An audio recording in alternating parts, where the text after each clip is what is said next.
Vincent McKenna is a middle-aged man with plenty of bad habits. He is a war veteran who doesn't care a curse about his life and just drifts along aimlessly, wasting his time in pubs. One of his foibles is gambling. He spends almost all his money on it. A pregnant lady of the night, Daka, regularly comes to brighten up his evenings. She doesn't have many clients because, as she says, only sexual freaks go crazy for pregnant girls. Vincent gives her some cash for spending a night with him, which clearly seems to not be enough. The girl says she is not J.C. Penney, and she'll see him on Tuesday. A manager in the bank tells Vincent that his account is blocked due to the exceeded credit limit. The man wants to close the account, but he can't do that without paying off the debt of $120. In the evening, the barman tells Vincent that he drinks too much. In fact, he doesn't want to open a tab for him. After a groovy dance in the empty pub, Vincent drives home. He rams his fence and phlegmatically parks on the lawn as if it was the everyday routine and feeds the cat. Trying to crush some ice for his drink, Vincent hurts his finger. After that, he slips on the ice chips and strikes his head against the cupboard, falling unconscious. In the morning, a cargo van tries to park near his house and breaks a tree branch, which falls on Vincent's car. The shouting awakes him, and he walks outside to see what happened. His face is covered with blood. Vincent sees that his car, the fence, and the tree have been damaged. Maggie, a middle-aged woman, comes up to them and says that she and her son are Vincent's new neighbors, and she hired the workers to move to a new place. Well, the car is an antique, Missy. I mean, it's worth a lot. Then I'll take care of it. You don't got no money. What? I mean, no offense, but you just don't look like you do. No, I will sue the moving company.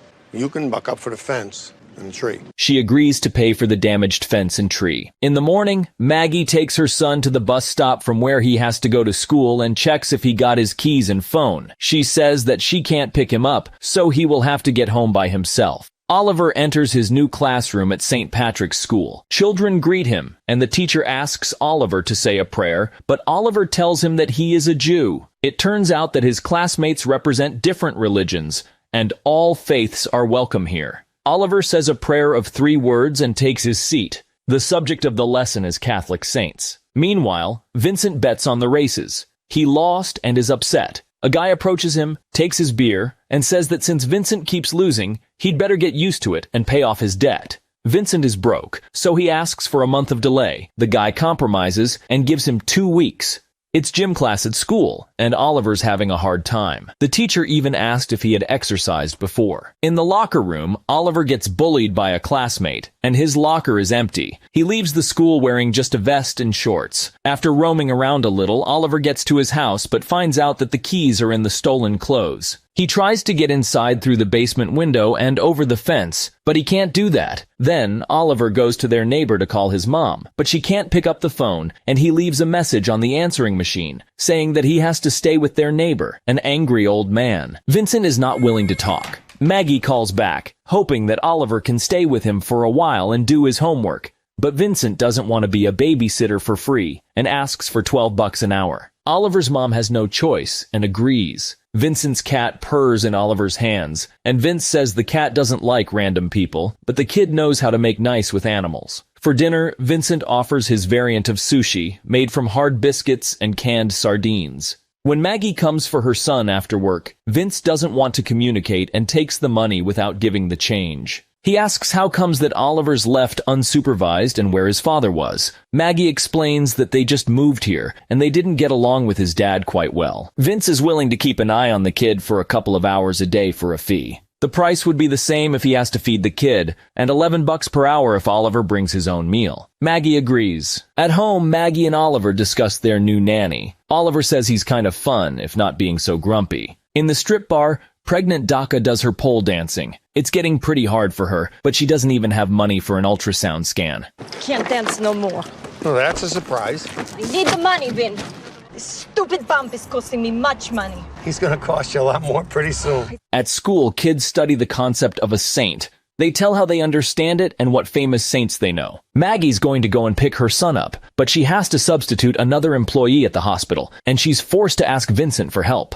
Vince picks up Oliver from school. On the way, they set the rules of communication. Then Vince makes a stop and sends Oliver to call his mom from a payphone, pouring him some coins together with cigarette stubs. Oliver goes to the phone, drops the coins, and dials the number. At that moment, his classmates appear from around the corner. One of them, Robert, lashes out at Oliver and abuses him. Oliver slaps him in the face. After that, Robert gives him a thrashing. Vincent walks up to them and calls the bully by name, saying that he knows his family and he can treat their moms the same way they treat Oliver. Then Vince drives the bullies off and helps his ward get up. They leave. Vince asks where he learned to slap and whether his father taught him how to defend himself. Treating his bleeding nose with a handkerchief, Oliver says his father is a pacifist. He's a smart kid, and he's got a good opinion about everything. They drive up to some building. Oliver is carrying a laundry basket. Vincent doesn't explain where they are or why they're here. He puts on a white coat and enters the ward to see Sandy, a woman of his age. She recognizes him as her doctor. It's her birthday. He listens to her, and she asks to tell the staff that she doesn't like green beans with bacon. Oliver puts things out of the basket.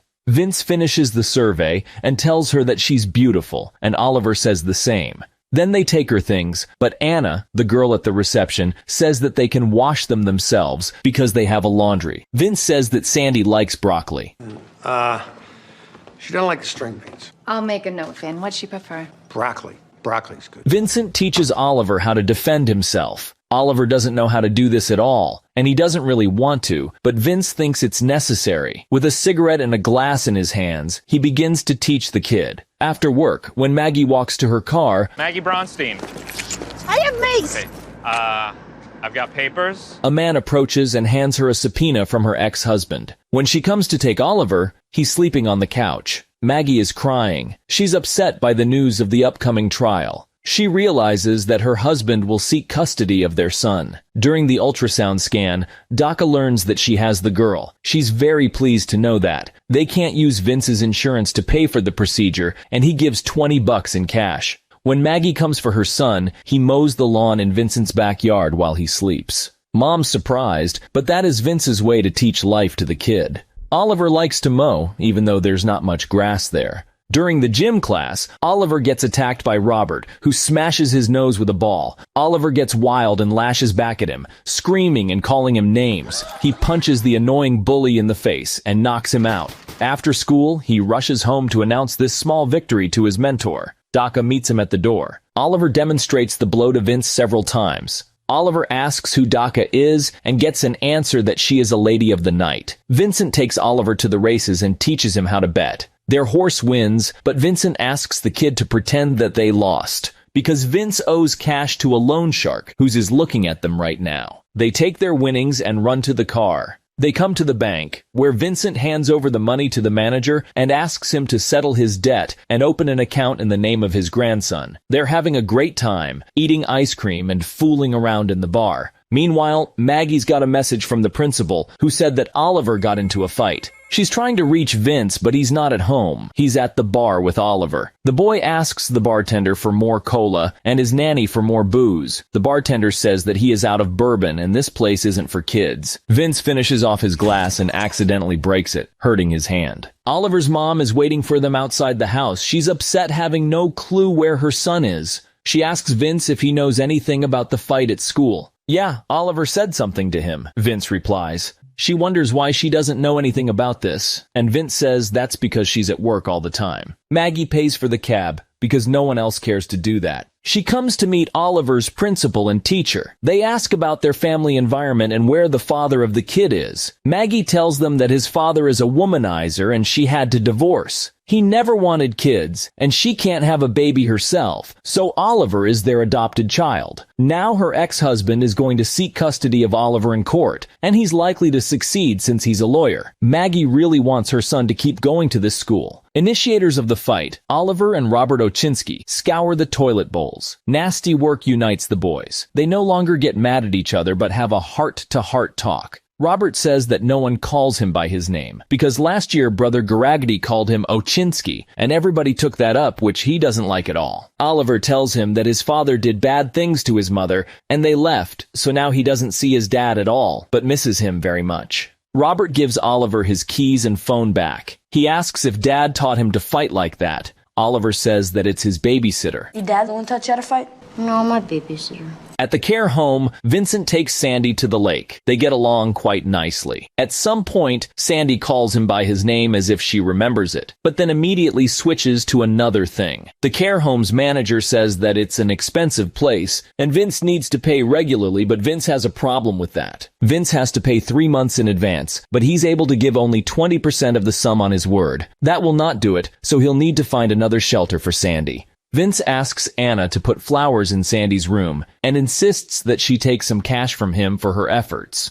When Anna goes out to collect laundry for washing, he takes a bunch of random cans with medicine out of her desk. Vince asks Daka to sell these meds to someone, but she says that they can get only $100 for them. That is not enough because Vince needs $500. This is for epilepsy, for prostate flaring, and to soften the sheeting. That should have some value. For who? You? But there is no other way, he agrees. After that, he goes to the bank and withdraws $2,700 from Oliver's account, leaving it dry. He bets all the cash on the races and loses. The guy that wants his loan back is waiting for him in his home with a gun. Another guy was searching the house for something of value but found only his wife's jewelry. Vincent takes it away from him. Come on, Vinny! Why do you always have to do things the hard way? It's more interesting. And a lot more painful. Let's do. The loan sharks were going to give the old man a beating, but Vince suddenly went faint and fell to the floor. Thugs decided that he was dying and made off. Nobody picked Oliver up at school. He gets to Vince's house by himself, goes inside, and sees him lying on the floor. Vince is taken to the hospital where Maggie works, and the survey shows a stroke. Vince is undergoing the recovery procedures. At school, children continue to study the saints. Oliver delivers his report. The kids decide who is worthy to be called a saint of the people they know. Daka's waiting for Vincent near his house, and Oliver tells her that he's in the hospital. Maggie asks how Daka and Vincent know each other. Daka says she just works for Vince without going into details. I'm working for this man. Oh, doing what? Working. I'm also a dancer.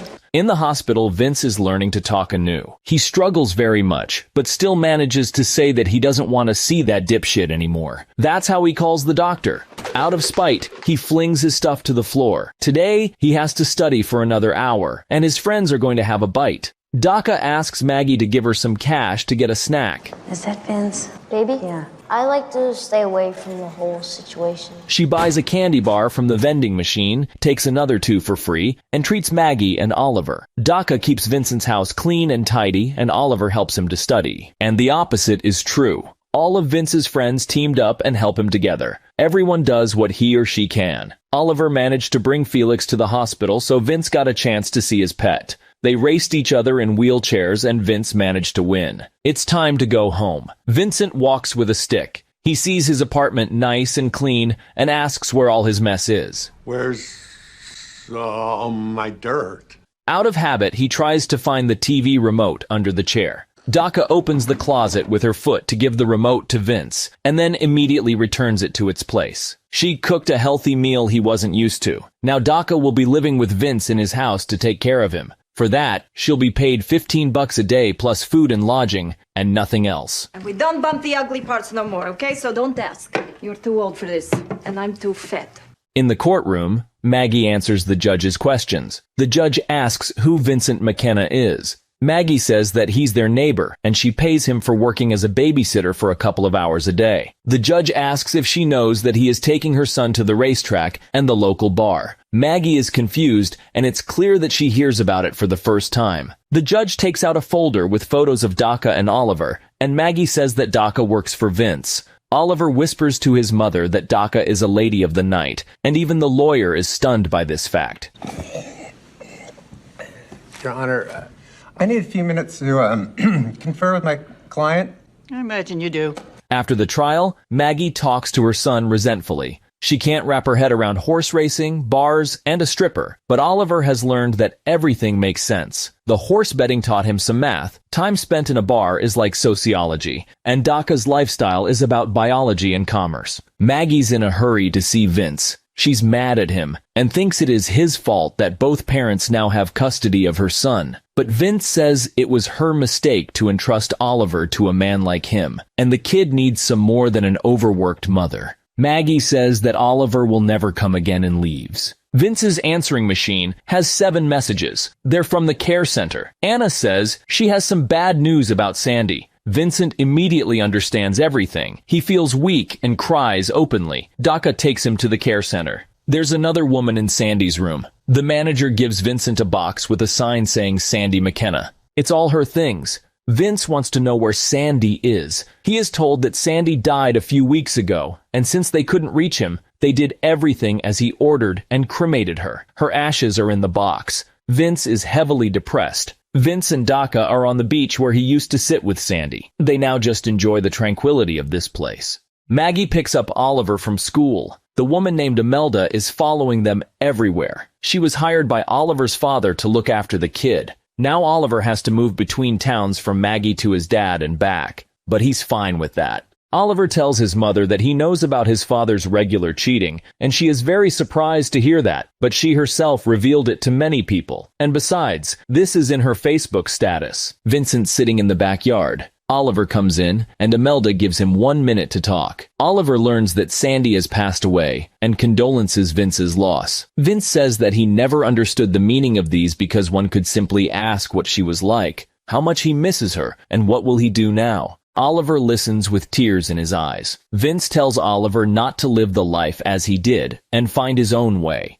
He says bitterly that he doesn't think of himself as an example to others, and that Oliver is a fool who knows nothing about him. Oliver does not argue with him. Barely holding back his tears, he says that Vincent is something more than just an angry old drunkard, and he is sad for him not being happy. With this, Oliver leaves. Vince is left all by himself. He's looking at Sandy's box. He says he loves her so much, then collects the rest of the things that remind him of her, removes all the photos from the shelves, and takes them all to the trash can. Oliver sees it through the window and comes down to have a look. He finds a photo of Sergeant Vincent McKenna taken in Vietnam in 1965. At school, the teacher Brother Garakti makes a reminder that in 2 weeks, children will deliver the reports named Saints Among Us on stage. When the kids were leaving the classroom, the teacher told Ochinsky to avoid filler words in his speech, and Oliver asked not to call his friend Ochinsky because his name is Robert. Daka and Vince buy a crib in the baby shop. Vincent quietly swaps the price tag so that the mother-to-be could take the one she likes.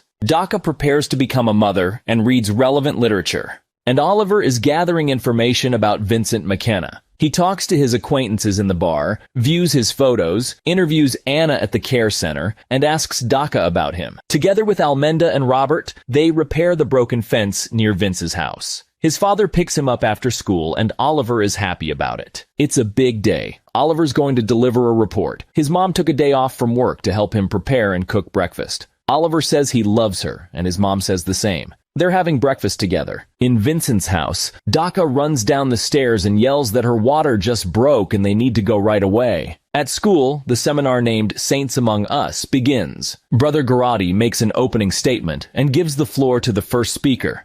Oliver's mom and dad, his buddies, and even Anna from the care center are there. Daka and Vince drive like blazes. It's Oliver Bronstein's turn to deliver his speech. Daka and Vince stop by the school, and he sees that she tricked him. They head to the hall. Daka runs in first and sits down. Vincent comes in after her. At that moment, Oliver is reading his biography, speaking about his deeds, not trying to hide his sullen temper, but putting his kindly heart first. He tells about his merits to the country and the ordinary people, from laundry to being a babysitter who teaches how to live and how to fight. On the wall, there are photos of Vince and his cherished people, his comrades in arms and his beloved Sandy, who recently passed away. Vincent's eyes are full of tears. He remains standing in the middle of the hall, and Oliver keeps speaking from his very heart, as if he is defending this title for his loved one. Citing one quality after another, and one comparison after another, he left no room for doubt as to the dignity of this person. Oliver presents his friend and babysitter Vincent for sainthood and proclaims him Saint Vincent of Sheepshead Bay. There are no indifferent people left in the audience. Everyone applauds. Swaying his feet, Vincent walks to the stage with tears in his eyes. Everyone is looking at him, touched Daka, excited Anna, smiling Oliver's dad and Maggie. Vince climbs up to the stage and bows. Oliver places a well-deserved medal around his neck, carefully straightens it out, and says, "Thank you, sir." Thank you, kid.